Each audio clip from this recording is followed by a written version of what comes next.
संतां के कारज आप खलोया, संतां के कारज हर कम करावण आया राम। ਵਾਹਿਗੁਰੂ ਜੀ ਕਾ ਖਾਲਸਾ, ਸ੍ਰੀ ਵਾਹਿਗੁਰੂ ਜੀ ਕੀ ਫਤਿਹ। ਝੱਖੜ ਝਾਂਗੀ ਮੀਂਹ ਵਰਸੇ, ਭੀ ਗੁਰ ਦੇਖਣ ਜਾਈ। ਸਮੁੰਦ ਸਾਗਰ ਹੋਏ ਬਹੁ ਖਾਰਾ, ਗੁਰਸਿੱਖ ਲੰਘ ਗੁਰ ਪਹਿ ਜਾਈ। ਸੱਚੇ ਨੇਹ ਵਾਲੇ ਇੱਕ ਦਰਿਆ ਦੇ ਵਹਿਣ ਦੀ ਤਰ੍ਹਾਂ ਨਿਰੰਤਰ ਆਪਣੀ ਮੰਜ਼ਿਲ ਵੱਲ ਦਿਨ ਰਾਤ ਤੋਂ ਬੇਖਬਰ ਚੱਲਦੇ ਹਨ। ਬਦਲੀ ਦਾ ਛੋਟਾ ਜਿਹਾ ਆਕਾਰ ਚਕੋਰ ਦਾ ਪਿਆਰ ਨਹੀਂ ਘਟਾ ਸਕਦਾ। ਇੱਕ ਬਦਲੀ ਥੋੜ੍ਹੇ ਸਮੇਂ ਲਈ ਉਸ ਦੇ ਪਿਆਰੇ ਚੰਦ ਦੀ ਰੋਸ਼ਨੀ ਦੀਆਂ ਕਿਰਨਾਂ ਨੂੰ ਰੋਕ ਸਕਦੀ ਹੈ।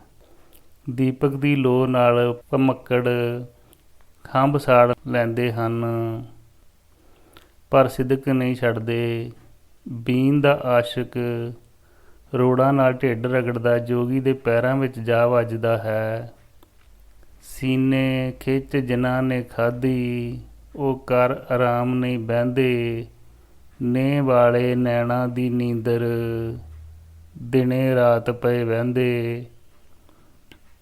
ਇੱਕੋ ਲਗਨ ਲੱਗੀ ਲਈ ਜਾਂਦੀ ਹੈ, ਟੋਰ ਅਨੰਤ ਉਹਨਾਂ ਦੀ। ਵਸਲੋਂ ਉਰੇ ਮਕਾਮ ਨ ਕੋਈ, ਸੋ ਚਾਲ ਪਏ ਨਿਤ ਰਹਿੰਦੇ। ਬਾਬਾ ਫਰੀਦ ਜੀ ਨੇ ਸੱਚੇ ਪਿਆਰ ਦਾ ਵਰਣਨ ਕੀਤਾ ਹੈ। ਫਰੀਦਾ ਗਲੀਏ ਚਿੱਕੜ, ਦੂਰ ਘਰ, ਨਾਲ ਪਿਆਰੇ ਨੇਹ। ਚਲਾਂ ਤਾਂ ਭਿੱਜੇ ਕੰਬਲੀ, ਰਹਾਂ ਤਾਂ ਟੁੱਟੇ ਨੇਹ। ਭਿੱਜੋ ਸਿੱਜੋ ਕੰਬਲੀ, ਅੱਲਾ ਵਰਸੋ ਮੇਹ। ਜਾਏ ਮਿਲਾਤ ਨਾ ਸੱਜਣਾ, ਮੇਰਾ ਟੁੱਟੋ ਨਾਹੀ ਨੇਹ। ਜਿਨ੍ਹਾਂ ਮਹਾਂਪੁਰਖਾਂ ਨੂੰ ਪਰਮੇਸ਼ਰ ਨਾਲ ਮਿਲਾਪ ਦੀ ਤ੍ਰਿਸ਼ਨਾ ਹੋਵੇ, ਉਹ ਕਦੋਂ ਆਰਾਮ ਨਾਲ ਬੈਠਦੇ ਹਨ। ਮਨ ਵਿੱਚ ਪਿਆਰੇ ਦੇ ਮਿਲਣ ਦੀ ਲਾਲਸਾ ਫੁਹਾਰੇ ਦੇ ਪਾਣੀ ਦੀ ਤਰ੍ਹਾਂ ਲੱਗੀ ਰਹਿੰਦੀ ਹੈ, ਜੋ ਉੱਪਰ ਨੂੰ ਕੋਸ਼ਿਸ਼ ਕਰਦਾ ਕਰਦਾ ਕਿਰਨਾਂ ਦੇ ਸਹਾਰੇ ਨਾਲ ਬੱਦਲ ਵਿੱਚ ਜਾ ਮਿਲਦਾ ਹੈ। ਇਸੇ ਤਰ੍ਹਾਂ ਇਨਸਾਨ ਨੂੰ ਫੁਹਾਰੇ ਦੀ ਤਰ੍ਹਾਂ ਕੋਸ਼ਿਸ਼ ਕਰਨੀ ਚਾਹੀਦੀ ਹੈ। ਕਦੇ ਕਿਰਨਾਂ ਰੂਪੀ ਮਹਾਂਪੁਰਖ ਪ੍ਰਭੂ ਦੇ ਪਿਆਰਿਆਂ ਨਾਲ ਮਿਲਾ ਦਿੰਦਾ ਹੈ। ਅੰਧੇਰੀ ਰਾਤ ਹੈ, ਘਣੇ ਜੰਗਲ ਦਾ ਰਸਤਾ ਹੈ, ਚਰਨਾਂ ਵਿੱਚ ਜੁੱਤੀ ਨਹੀਂ। ਪਿਆਰੇ ਦੇ ਮਿਲਣ, ਮੁਰਸ਼ਦ ਦੇ ਦੀਦਾਰ ਦੀ ਉਮੰਗ ਪੈਰਾਂ ਵਿੱਚ ਛੇਕ ਕਰਦੀਆਂ ਸੂਲਾਂ ਤੋਂ ਬੇਪਰਵਾਹ ਮੰਜ਼ਿਲ ਵੱਲ ਲਈ ਜਾ ਰਹੀ ਹੈ। ਅੰਨ ਦੇ ਸਹਾਰੇ ਵਾਲਾ ਭੁੱਖ ਤੇ ਨੀਂਦ 'ਤੇ ਕਾਬੂ ਪਾਉਣ ਕਰਕੇ ਨਿਰਬਲ ਹੋ ਗਿਆ। ਕੁਝ ਆਰਾਮ ਕਰਨ ਲਈ ਬੈਠ ਗਏ। ਧਿਆਨ ਨਿਰੰਤਰ ਸਿਮਰਨ ਸਦਕਾ ਸਮਾਧੀ ਲੱਗ ਗਈ।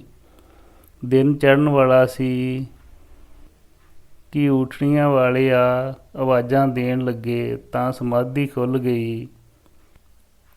ਉਹਨਾਂ ਪੁੱਛਿਆ, ਤੁਸੀਂ ਕੌਣ ਹੋ ਅਤੇ ਕਿੱਥੇ ਜਾਣਾ ਹੈ? ਉੱਤਰ ਵਿੱਚ ਆਪ ਨੇ ਫਰਮਾਇਆ, ਸਟੇਸ਼ਨ 'ਤੇ ਪਹੁੰਚ ਕੇ ਗੱਡੀ ਫਿਰੋਜ਼ਪੁਰ ਵਾਲੀ ਚੜ੍ਹਨਾ ਹੈ। ਉਹਨਾਂ ਕਿਹਾ, ਬੋਤੀ ਉੱਪਰ ਬੈਠ ਜਾਓ, ਅਸੀਂ ਸਟੇਸ਼ਨ 'ਤੇ ਛੱਡ ਦਿਆਂਗੇ। ਖੜ੍ਹੇ ਹੋਣ ਦੀ ਕੋਸ਼ਿਸ਼ ਕੀਤੀ ਪਰ ਅਸਮਰੱਥ ਰਹੇ। ਉਹਨਾਂ ਸਹਾਰਾ ਦੇ ਕੇ ਉਠਾ ਲਿਆ ਅਤੇ ਬੋਤੀ ਉੱਪਰ ਬਿਠਾ ਕੇ ਸਟੇਸ਼ਨ 'ਤੇ ਲੈ ਆਂਦਾ। ਦਿਨ ਚੜ੍ਹਿਆ ਤਾਂ ਉਹਨਾਂ ਦੇ ਪੈਰਾਂ ਦੀ ਹਾਲਤ ਦੇਖ ਕੇ ਕਿਹਾ, ਆਪ ਦੇ ਪੈਰਾਂ ਵਿੱਚੋਂ ਤਾਂ ਲਹੂ ਸਿਮ ਰਿਹਾ ਹੈ, ਅੱਗੇ ਕਿਸ ਤਰ੍ਹਾਂ ਜਾਓਗੇ? ਜਿਸ ਤਰ੍ਹਾਂ ਤੁਸੀਂ ਇੱਥੇ ਲੈ ਆਏ ਹੋ, ਅੱਗੇ ਵੀ ਕੋਈ ਆਪੇ ਲੈ ਜਾਏਗਾ। ਗੱਡੀ 1 ਘੰਟਾ ਲੇਟ ਸੀ। ਉਸ ਪ੍ਰੇਮੀ ਨੇ ਆਪ ਜੀ ਦੇ ਚਰਨ ਧੋ ਕੇ ਕੰਡੇ ਕੱਢਣੇ ਸ਼ੁਰੂ ਕਰ ਦਿੱਤੇ, ਜਿਵੇਂ ਭਗਵਾਨ ਕ੍ਰਿਸ਼ਨ ਸੁਦਾਮੇ ਦੇ ਚਰਨ ਧੋ ਰਹੇ ਹੋਣ। ਗੱਡੀ ਆਉਣ 'ਤੇ ਉਸ ਪ੍ਰੇਮੀ ਨੇ ਆਗਿਆ ਲਈ ਅਤੇ ਆਪ ਜੀ ਨੂੰ ਡੱਬੇ ਵਿੱਚ ਬਿਠਾ ਗਿਆ। ਸ਼ਾਮ ਤੱਕ ਭੁੱਚੋ ਮੰਡੀ ਦੇ ਸਟੇਸ਼ਨ 'ਤੇ ਪਹੁੰਚ ਗਏ। ਸਭ ਸਵਾਰੀਆਂ ਟਾਂਗਿਆਂ ਵਿੱਚ ਸਵਾਰ ਹੋ ਆਪਣੇ ਆਪਣੇ ਟਿਕਾਣਿਆਂ ਉੱਪਰ ਪਹੁੰਚ ਗਈਆਂ, ਪਰ ਆਪ ਸਟੇਸ਼ਨ 'ਤੇ ਬੈਠੇ ਰਹੇ ਕਿਉਂਕਿ ਤੁਰਨਾ ਬੜਾ ਮੁਸ਼ਕਿਲ ਸੀ। ਇੱਕ ਟਾਂਗੇ ਵਾਲਾ ਆਇਆ, ਸਵਾਰੀ ਦੇਖ ਕੇ ਪੁੱਛਣ ਲੱਗਾ, ਤੁਸੀਂ ਕਿੱਥੇ ਜਾਣਾ ਹੈ? ਕਲੇਰਾਂ ਵਾਲੇ ਬਾਬਾ ਜੀ ਨੇ ਬਚਨ ਕੀਤਾ, ਪੁੱਛੋ ਡੇਰਾ ਰੂਮੀ ਵਾਲੇ, ਪਰ ਮੇਰੇ ਕੋਲ ਕੋਈ ਪੈਸਾ ਨਹੀਂ ਹੈ ਦੇਣ ਲਈ। ਉਸਨੇ ਕਿਹਾ, ਮੈਂ ਛੱਡ ਆਵਾਂਗਾ, ਕੋਈ ਪੈਸਾ ਨਹੀਂ ਲਵਾਂਗਾ। ਹਨੇਰਾ ਹੋਣ ਸਮੇਂ ਹੀ ਟਾਂਗੇ ਵਾਲਾ ਆਪ ਜੀ ਨੂੰ ਡੇਰੇ ਛੱਡ ਗਿਆ। ਸੇਵਕ ਪਾਸ ਬੇਨਤੀ ਕਰਕੇ ਬਾਬਾ ਜੀ ਨੇ ਆਪ ਦੇ ਆਉਣ ਦੀ ਸੂਚਨਾ ਹਜ਼ੂਰ ਬਾਬਾ ਜੀ ਭੁੱਚੋ ਵਾਲਿਆਂ ਤੱਕ ਪਹੁੰਚਾਈ। ਅੰਤਰਜਾਮੀ ਮਹਾਂਪੁਰਖ ਅੱਜ ਪ੍ਰਸ਼ਾਦਾ ਬਣ ਕੇ ਆਉਣ ਤੋਂ ਬਾਅਦ ਸ਼ੁਰੂ ਕਰਨ ਦੀ ਆਗਿਆ ਨਹੀਂ ਦੇ ਰਹੇ ਸਨ। ਬਚਨ ਕਰਦੇ ਸਨ ਕਿ ਸਾਡਾ ਬੰਦਾ ਅਜੇ ਨਹੀਂ ਆਇਆ। ਸੇਵਕ ਪਾਸੋਂ ਬਾਬਾ ਆਨੰਦ ਸਿੰਘ ਜੀ ਦਾ ਨਾਮ ਸੁਣ ਕੇ ਝੱਟ ਖੁਸ਼ੀ ਨਾਲ ਖੜੇ ਹੋ ਗਏ। ਹਜ਼ੂਰ ਨੇ ਬਚਨ ਕੀਤਾ, ਲਿਆਓ ਛੇਤੀ, ਆਨੰਦ ਸਿੰਘ ਕਿੱਥੇ ਹੈ? ਬਾਬਾ ਆਨੰਦ ਸਿੰਘ ਜੀ ਆਸਣ ਕੋਲ ਪਹੁੰਚ ਗਏ, ਮੱਥਾ ਟੇਕਿਆ, ਪਰ ਬਾਬਾ ਜੀ ਮਹਾਂ ਹਰਨਾਮ ਸਿੰਘ ਜੀ ਨੇ ਪਿੱਛੇ ਦੀ ਹੋ ਕੇ ਆਪ ਜੀ ਦੇ ਚਰਨੀ ਹੱਥ ਲਾ ਦਿੱਤਾ। ਬਾਬਾ ਆਨੰਦ ਸਿੰਘ ਜੀ ਵੈਰਾਗ ਵਿੱਚ ਆ ਗਏ ਅਤੇ ਬੇਨਤੀ ਕੀਤੀ, ਗਰੀਬ ਨਵਾਜ਼, ਤੁਸੀਂ ਇਹ ਕੀ ਕੀਤਾ? ਅੱਗੋਂ ਹੱਸ ਕੇ ਭੁੱਚੋ ਵਾਲੇ ਬੋਲੇ, ਜਦ ਕੰਡੇ ਕਢਵਾਏ ਅਤੇ ਪੱਟੀਆਂ ਬਣਵਾਈਆਂ ਸਨ, ਪੈਰ ਅੱਗੇ ਕਰ ਦਿੱਤੇ ਸਨ, ਚੁੱਕ ਕੇ ਗੱਡੀ ਵਿੱਚ ਚੜਾਇਆ, ਟਾਂਗੇ 'ਤੇ ਬਿਠਾ ਕੇ ਇੱਥੋਂ ਤੱਕ ਲੈ ਕੇ ਆਏ। ਹੁਣ ਕੀ ਹੋ ਗਿਆ ਜੇ ਹੱਥ ਲਾ ਦਿੱਤਾ? ਚੁੱਪ ਕਰ ਜਾਓ, ਇੰਨਾ ਕੁਝ ਤੈਨੂੰ ਦੇ ਦਿੱਤਾ ਹੈ, ਹੋਰ ਲੈਣ ਲਈ ਜਗ੍ਹਾ ਬਣਾਈ ਜਾ ਰਹੇ ਹੋ, ਫਿਰ ਉਹ ਜਗ੍ਹਾ ਵੀ ਤਾਂ ਭਰਨੀ ਹੋਈ। ਅਸੀਂ ਸਭ ਕੁਝ ਬਖਸ਼ਿਸ਼ ਕਰਨ ਲਈ ਤਿਆਰ ਹਾਂ, ਤੁਸੀਂ ਫਿਰ ਕਿਉਂ ਰੋਵੋ? ਸੇਵਕ ਨੂੰ ਹਜ਼ੂਰ ਨੇ ਹੁਕਮ ਕੀਤਾ, ਰਿਖੀ ਜੀ ਨੂੰ ਲੰਗਰ ਵਿੱਚ ਲੈ ਜਾਓ, ਪ੍ਰਸ਼ਾਦਾ ਛਕਾਓ। ਹੁਕਮ ਅਨੁਸਾਰ ਸਾਰੀ ਸੰਗਤ ਨੇ ਪ੍ਰਸ਼ਾਦਾ ਛਕਿਆ ਅਤੇ ਤਾਕੀਦ ਕੀਤੀ ਜਗ੍ਹਾ ਉੱਪਰ ਆਸਣ ਲਾ ਲਏ।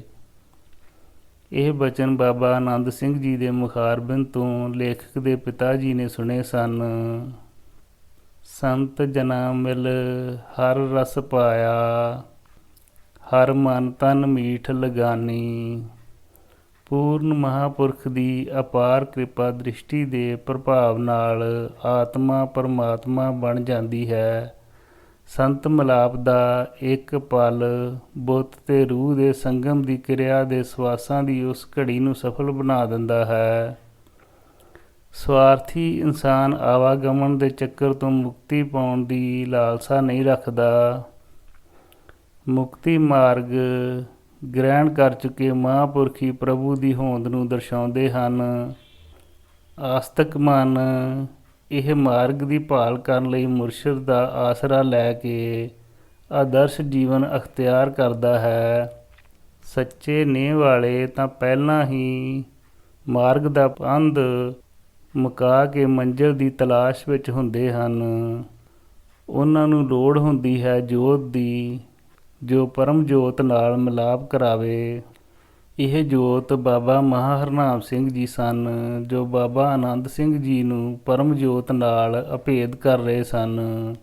ਸਵੇਰ ਹੋਈ, ਬਾਬਾ ਜੀ ਮਹਾਰਾਜ ਨੇ ਸੰਗਤਾਂ ਨੂੰ ਬੁਲਾਇਆ। ਜਿਨ੍ਹਾਂ ਨੇ ਆਪਣੇ ਘਰ ਵਾਪਸ ਜਾਣਾ ਸੀ, ਆਗਿਆ ਦੇ ਦਿੱਤੀ। ਸੇਵਾਦਾਰਾਂ ਨੂੰ ਸੇਵਾ ਸਮਝਾ ਕੇ ਸ਼ਾਮ ਤੱਕ ਟਿੱਲੇ ਉੱਪਰ ਨਹੀਂ ਆਉਣ ਦੀ ਤਾਕੀਦ ਕਰ ਦਿੱਤੀ। ਨੀਲਾ ਸਿੰਘ ਨੂੰ ਹੁਕਮ ਦੇ ਕੇ ਬਾਬਾ ਆਨੰਦ ਸਿੰਘ ਜੀ ਨੂੰ ਉੱਪਰ ਬੁਲਾ ਲਿਆ। ਹਜ਼ੂਰ ਨੇ ਬਾਬਾ ਜੀ ਕਲੇਰਾਂ ਵਾਲਿਆਂ ਨੂੰ ਸ਼ੁਰੂ ਤੋਂ ਅੱਜ ਤੱਕ ਦੇ ਨਾਮ ਸਿਮਰਨ ਬਾਰੇ ਪੁੱਛਿਆ। ਬਾਬਾ ਜੀ ਨੇ ਹੁਕਮ ਅਨੁਸਾਰ ਸਾਰੀ ਵਿਥਿਆ ਸੁਣਾਈ। ਬਾਬਾ ਜੀ ਨੇ ਆਪਣੀ ਜ਼ੁਬਾਨੀ ਭਾਈ ਡਰੋਲੀ ਨੂੰ ਦੱਸਿਆ ਕਿ ਸਾਨੂੰ ਕੁਝ ਵੀ ਯਾਦ ਨਹੀਂ ਸੀ, ਪਰ ਜਦੋਂ ਸੁਣਾਉਣ ਦਾ ਹੁਕਮ ਹੋਇਆ ਤਾਂ ਸਭ ਯਾਦ ਆ ਗਿਆ।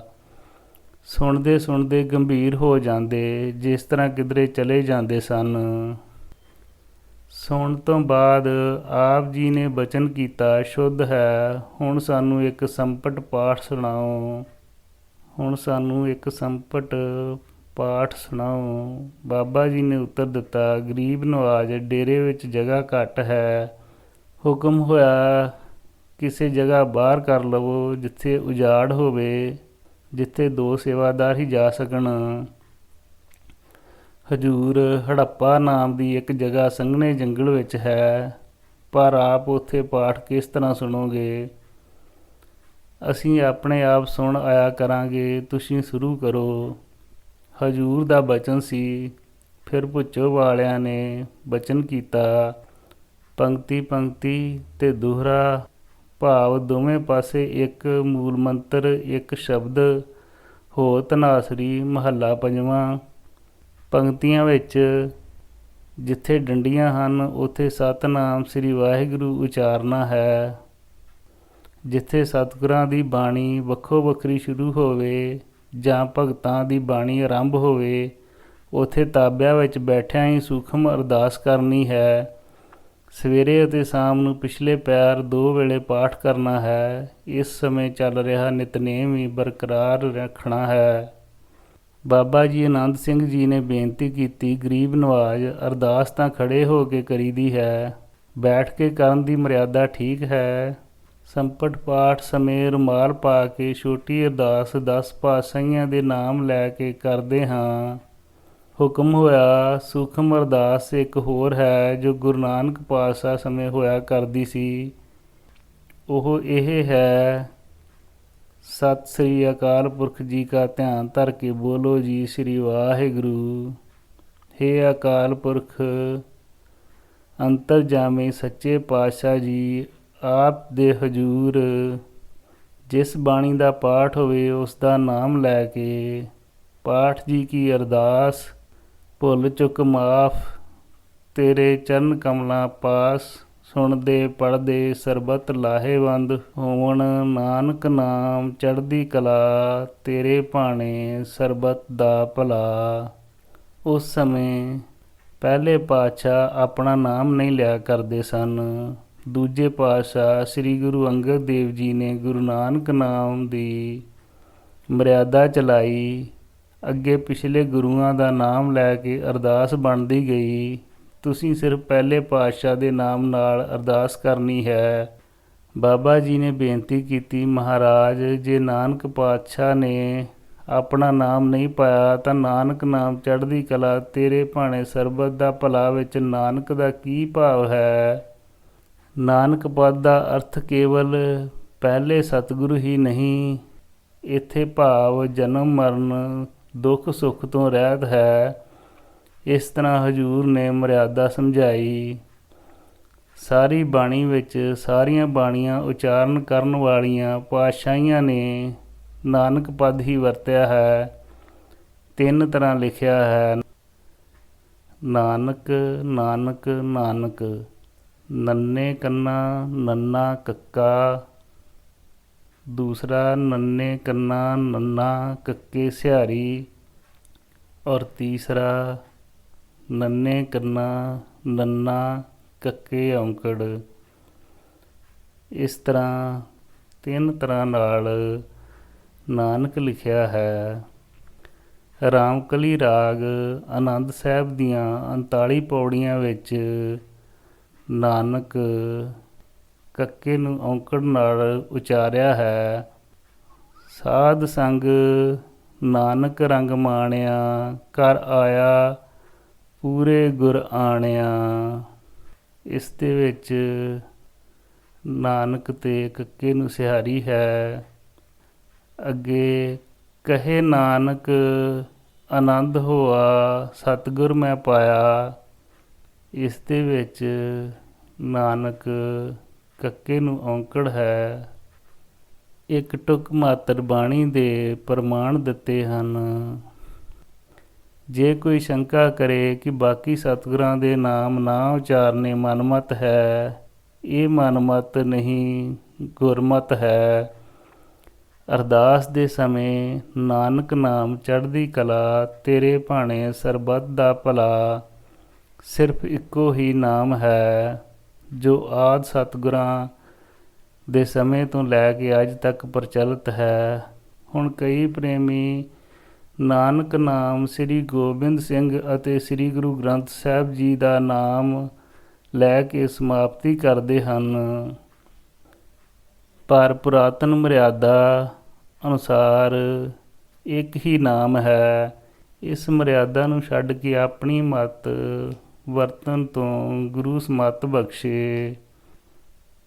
ਇਸ ਤਰ੍ਹਾਂ ਪਾਠ ਦੀ ਸਾਰੀ ਮਰਿਆਦਾ ਸਮਝਾ ਕੇ ਅਤੇ ਆਪ ਪਾਠ ਸੁਣਨ ਦਾ ਬਚਨ ਕਰਕੇ ਬਾਬਾ ਜੀ ਮਹਾਰਾਜ ਨੇ ਕਲੇਰਾਂ ਵਾਲੇ ਬਾਬਾ ਜੀ ਨੂੰ ਅਗਲੀ ਸਵੇਰ ਚਲੇ ਜਾਣ ਦੀ ਆਗਿਆ ਬਖਸ਼ੀ।